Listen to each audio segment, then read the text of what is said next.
मध्य प्रदेश के छिंदवाड़ा में बस से जो मुख्यमंत्री कार्यक्रम में भीड़ गई थी, जो मुख्यमंत्री के कार्यक्रम से भीड़ लौट रही थी, शाम में वो बस जिस तरीके से पिकअप से टकराई और उसके बाद तकरीबन 10 से ज़्यादा लोगों की मौत हुई और 30 से ज़्यादा लोग घायल हैं।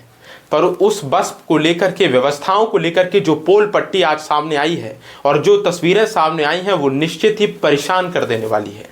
जी हाँ, मुख्यमंत्री के कार्यक्रम में बस भेजी गई, क्या कहकर भेजी गई हैं और जो लोगों ने कहा है और जो मीडिया घरानों में चल रहा है, यदि मैं आपको वो बताऊंगा तो आपके पैरों तले जमीन खिसक जाएगी, आपके होश फाख्ता हो जाएंगे, आप कहेंगे कि ये किस कदर का खेल है।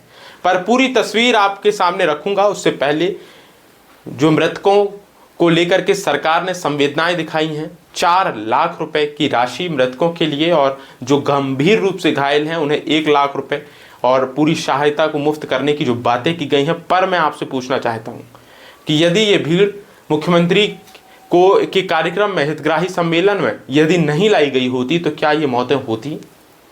मैं आपसे पूछना चाहता हूं।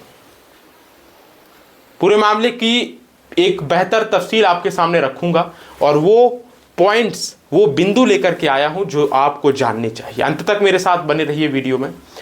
नमस्कार, मैं आदर्श पांडे, आप देख रहे हैं द लपेटा। मध्य प्रदेश के छिंदवाड़ा में शाम में करीब 7 बजे घटना हुई। घटना ये हुई कि मुख्यमंत्री का कार्यक्रम था। मुख्यमंत्री के कार्यक्रम से बस लौट रही थी पंचायत में, जहां से वो बस रवाना हुई थी, वो वापस घर की ओर रवाना हो रही थी। घटना ये हुई कि वो बस एक पिकअप में भिड़ गई। इतनी तेज रफ्तार वो बस थी कि तकरीबन 10 लोगों की मौत हो गई और 30 से ज़्यादा लोग घायल हैं। मुख्यमंत्री ने अपनी तरफ से भोपाल में टीम गठित की, कंट्रोल रूम बनाए, प्रभारी मंत्री को भेजा, वो सब बातें अलग हैं। पर दर्शकों, एक तस्वीर और वो बयान जो निकल के आ रहे हैं वो परेशान कर देने वाले हैं। वो बयान क्या है? वो बयान ये है कि इस भीड़ को लाने के लिए जो लोगों से कहा गया था वो मानवीय संवेदनाओं को लेकर के और मानवीय दृष्टिकोण से बेहद अहम है। जी हाँ, भीड़ को लाने के लिए जो निम्न स्तर के अधिकारी हैं उन्होंने आम लोगों से कहा कि यदि आप नहीं जाएंगे तो आपकी लाडली बहना योजना का, स्व सहायता योजना का जो भी आपको पैसा मिल रहा वो बंद कर दिया जाएगा, बंद कर दिया जाएगा। ये कह करके महिलाओं को, लोगों को लाया गया, आप आइए नहीं तो आपके पैसे नहीं आएंगे। ये खबरें हैं। मुख्यमंत्री के कार्यक्रम के लिए जबरन बुलाया गया, जबरन बैठाया गया, झूठी ब्लैकमेलिंग की गई है। आइए नहीं तो भीड़ नहीं आएगी आपकी पंचायत से, इतनी संख्या नहीं आएगी तो आपका पत्ता कट जाएगा। ये चला है दर्शकों। ये तस्वीर बेहद परेशान कर देने वाली है। तस्वीरें आप स्क्रीन पर देखिए। आखिरकार किस तरीके से छिंदवाड़ा में हालात बिगड़े और इस हालात को लेकर के अब कई बड़े सवाल उठ रहे हैं। सवाल यह भी उठ रहा है कि बस ओवर स्पीड से चल रही थी, पर क्यों चल रही थी? क्या कोई दबाव था समय का? यह भी सवाल उठ रहा है कि प्रशासन ने टारगेट पूरा करने के लिए गांव-गांव से लोग भरवाए। ऐसी सूत्रों के मुताबिक बातें निकल के आ रही हैं कि प्रशासन ने टारगेट पूरा करने के लिए गांव-गांव से लोग बुलवाए। क्या संख्या दिखाने के चक्कर में सुरक्षा को नजरअंदाज किया गया? यह सवाल बेहद अहम उठता है। दर्शकों, लाडली बहना के नाम पर आपने जो भीड़ इकट्ठा की, आपने उन गरीब जो महिलाएं हैं, पुरुष हैं, बच्चे हैं, आपने उनके परिवार के पैसे काटने की बात कहकर के ब्लैकमेलिंग करके यदि आप लाए हैं तो यह बेहद शर्मनाक है।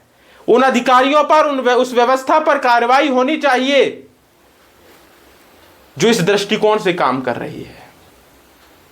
दर्शकों, ये स्क्रीन पर आप तस्वीरें देख रहे हैं किस तरीके से कहा जा रहा है कि जब ये दुर्घटना हुई, इतनी भीषण सड़क हादसा था कि अंग कटे हुए डले थे। ये सूचना है कि जबलपुर से टीम भेजी गई, भोपाल से भेजी गई, कुछ लोगों को नागपुर भेजा गया। 500 करोड़ के सम्मेलन में शामिल होने आए थे, छिंदवाड़ा को सौगात दे रहे थे, पर जब एक्सीडेंट होता है तो जो लोग हैं उनको नागपुर भेजना पड़ रहा है। ये स्वास्थ्य व्यवस्था है हमारी। इस स्वास्थ्य व्यवस्था की दम भरते हैं हमारे मुख्यमंत्री।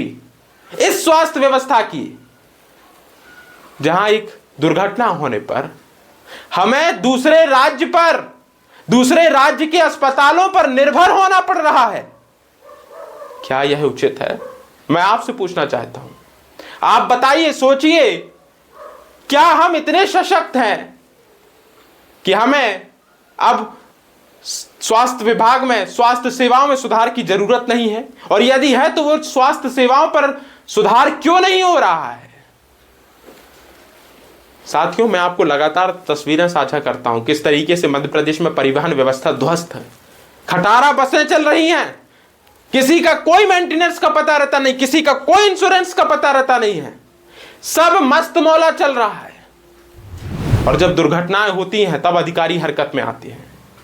पर यह जो छिंदवाड़ा की हरकत है, लाडली बहना के नाम पर आपने लोगों को गुमराह करके जो भीड़ जुटाने की कोशिश की, पर किसे खुश करने के लिए, किस बात की भीड़ जुटाने की कोशिश की है वो स्पष्ट कीजिए। किसे खुश करना चाह रहे थे आप? मेजर जो ग्रेवली इंजर्ड है और बाकी जो पेशेंट को फर्स्ट एड देके 31 पेशेंट इनको स्टेबल किया हुआ है और 10 की मोर्टेलिटी है।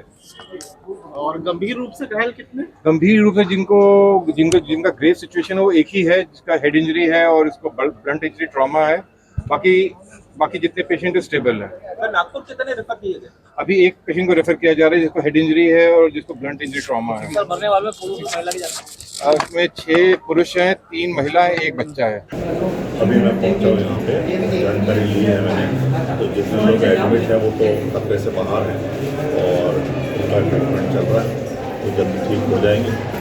और जो लोग नहीं रहे उनके बारे में भी हम सब पता कर रहे हैं।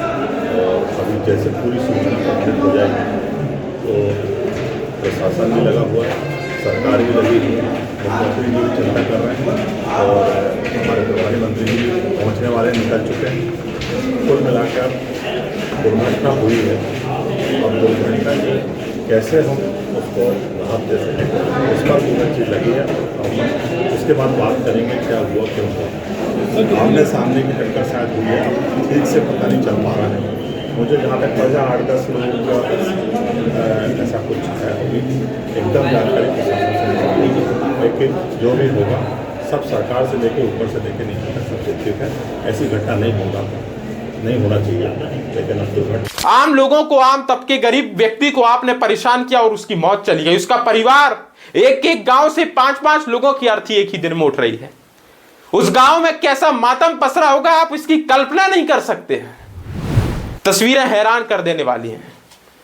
स्क्रीन पर आप तस्वीरें देख रहे हैं। ये जो सवाल उठ रहे हैं, ये सवाल बेहद अहम है। यह सिर्फ क्या एक एक्सीडेंट था, यह सिस्टम के द्वारा की गई हत्या है। वो सिस्टम दर्शकों, वही सिस्टम जिसकी हम दुहाई देते हैं, वही सिस्टम जिसका हम झंडा गाड़ते हैं। झूठी बातें ला करके बच्चे कह रहे हैं कि मेरी मां को यह कह के ले जाया गया कि तुम्हारा लाडली बहना का पैसा काट देंगे, तुम्हें कोई हितग्राही संबंधित योजना का लाभ नहीं मिलेगा। ये किस दिशा में हमारे कदम जा रहे हैं? दुर्घटनाएं होती हैं और सबसे अहम सवाल, क्या सरकारी कार्यक्रमों में हमें भीड़ जुटाने के लिए बसें भरनी पड़ेगी, बसों के माध्यम से लोगों को भरना पड़ेगा, ठूसना पड़ेगा, ओवर सीट से अधिक ओवरलोडिंग करनी पड़ेगी? यह हालत है हमारे। किसने अनुमति दी थी? क्या हितग्राही को जो मुख्यमंत्री जानकारी देने आए थे, क्या वो जनसंपर्क कार्यालय के प्रचार, विज्ञप्ति, समाचार और डिजिटल न्यूज के माध्यम से नहीं पहुंच सकती थी? क्या सरकारी कार्यक्रम कम, चुनावी सभा के ज्यादा आयोजन होते हैं इन दिनों? हर एक कार्यक्रमों को आप ऐसे इवेंट में बदल रहे हैं जैसे आपने कोई झंडा उखाड़ दिया है, झंडा गाड़ दिया है। ये तस्वीरें बेहद परेशान कर देने वाली हैं। भीड़ जुटाने की राजनीति ने 10 लोगों की जान ले ली। दर्शकों, यह हादसा नहीं, सिस्टम का फेलियर है। पर इस पूरे मामले को लेकर के, मुआवजे को लेकर के, क्या 4 लाख से उस गरीब के घर में जिंदगी, जान वापस आएगी या नहीं आएगी? आपने तो 1 लाख के घायलों को सहायता राशि का ऐलान किया, पर ऐसा काम ही क्यों किया कि हमें यह दिन देखना पड़ा? पूरे मामले पर आपकी राय क्या है, आपके सुझाव क्या हैं? और सरकारी कार्यक्रमों में यदि आपके यहाँ से भीड़ जा रही है तो सतर्क और सावधान हो जाइए। फिलहाल आप इससे किस नज़रिए से देखते हैं, हमारे कमेंट बॉक्स पर जरूर साझा करें।